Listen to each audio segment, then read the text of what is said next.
Hey guys, this week is all about Valentine's Day. And apparently 50 Shades of Grey.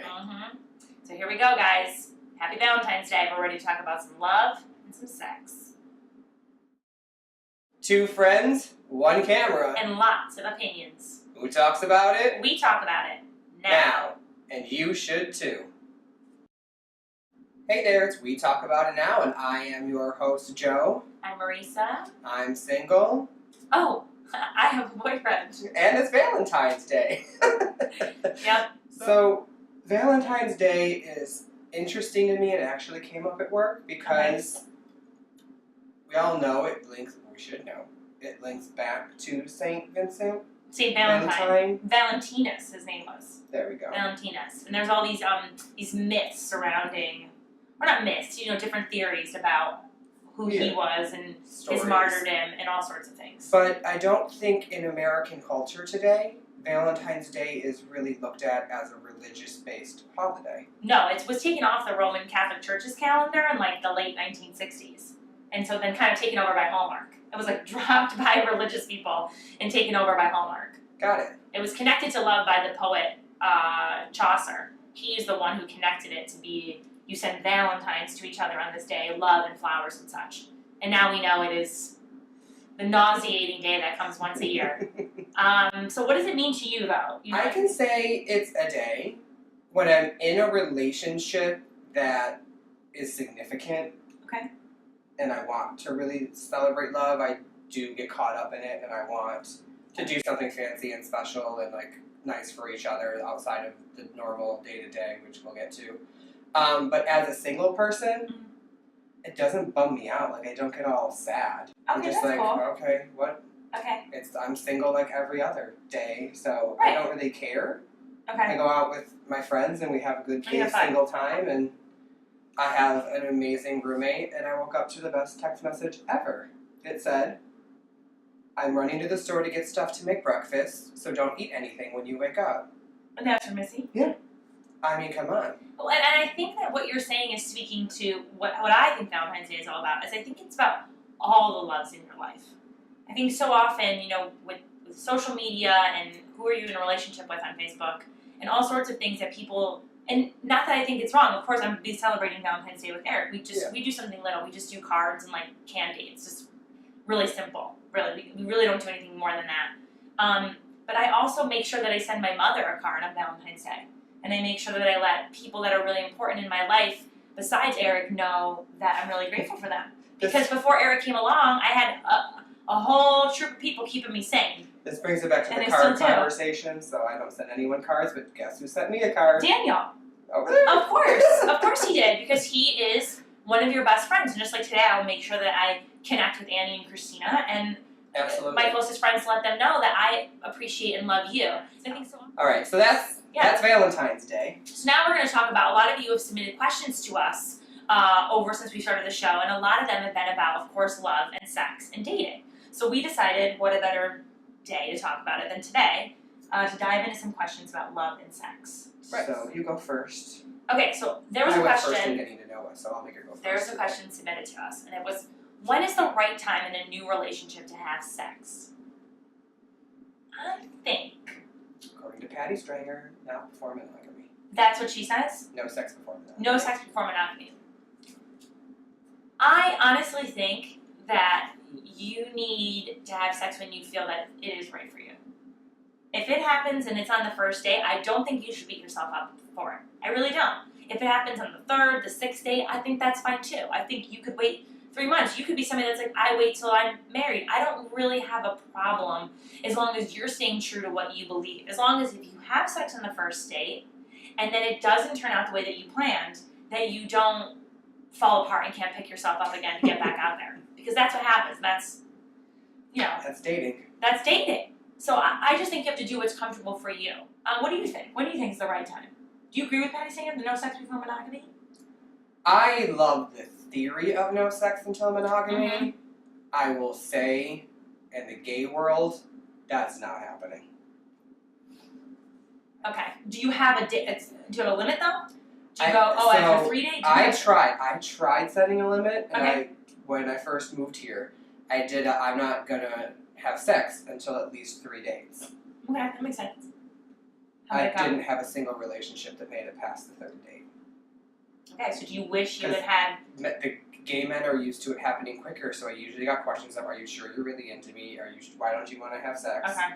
Even though I would tell them, because I set this rule, I barely got past the 3rd date. I used to say I had the 3rd date curse. So do you wish that you would have had sex with them because... No, you live and you learn. You live and you learn. So now Right. I do it when I want to. I can be patient if someone wants me to be patient.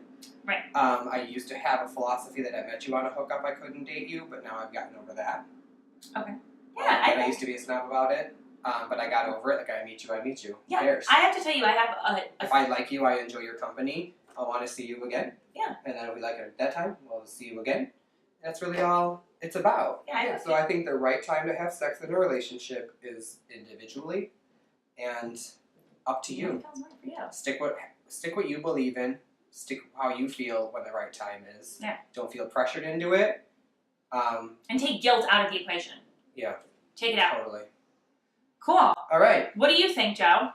What is your question? So my question, because I also talked about this recently with a coworker, is it came from Angelus. Hey, Angela. And it talks about how do you feel about online dating, all the various sites and apps that are out there now, and have you ever tried any? So I feel like the gay community created the apps for this. I think we drove their popularity. Yeah. But so I have tried online dating. I will say it's been an interesting way to meet people. Mm-hmm. I'm not against online dating. I still participate in it when I feel like it. Okay. I'm not like a daily active person on there because I'm not that whatever. I just don't care. But I've had so many interesting online dates because pictures are a tricky thing. And so all I can say is I use a different strategy than I think most people do when it comes to creating an online profile. So when I look at profiles, I have to know they probably pick the utmost best pictures Of course. they have of themselves. Their headshot. Or you kind of hope so, right? Yeah. So if that doesn't totally grab me, Okay. and like Patty says, if this doesn't go up, then why would I want to meet you in person? Patty's your love guru. I know, I thought it's a straight woman. That's where I fine. get it That's from. fine. But the pecker does the picking. She says it. Oh, and she men, says that? And men, the pecker does the picking. Okay. And so if your picture doesn't do it for me, I've learned I really shouldn't meet you because usually that's like what you picked as your best. Right. And so in person, no one's their best every day. Like, No, you can't walk of course around like your headshot. No one does that. No, you cannot. So what I do in online dating is I pick my quirky photos and the ones where I'm like, I just am normal. Like, when you see me, that's what I can guarantee I look like. I don't put the ones where I'm like, ooh, that was a good day. And you know, I love it because most people I meet are like, wow, you're better looking in person than your photos. You're right, because I set it up that way. And that's probably better. Online dating is a world I know nothing about. So for me to comment on it, I always say I missed it by like 2 months. So I started dating Eric in the summer of 2011, and I feel like at that point, it was still just like Grindr and certain things that were for the gay community. It wasn't necessary. I mean, there was Match.com and stuff, of course, and I had not. But they were still I like hadn't utilized computer based. But there was no Tinder. There was no really. there was no Tinder. There was no things on my phone that I could use. So I don't really have any experience with it. I say everything's gone online, so like why not love?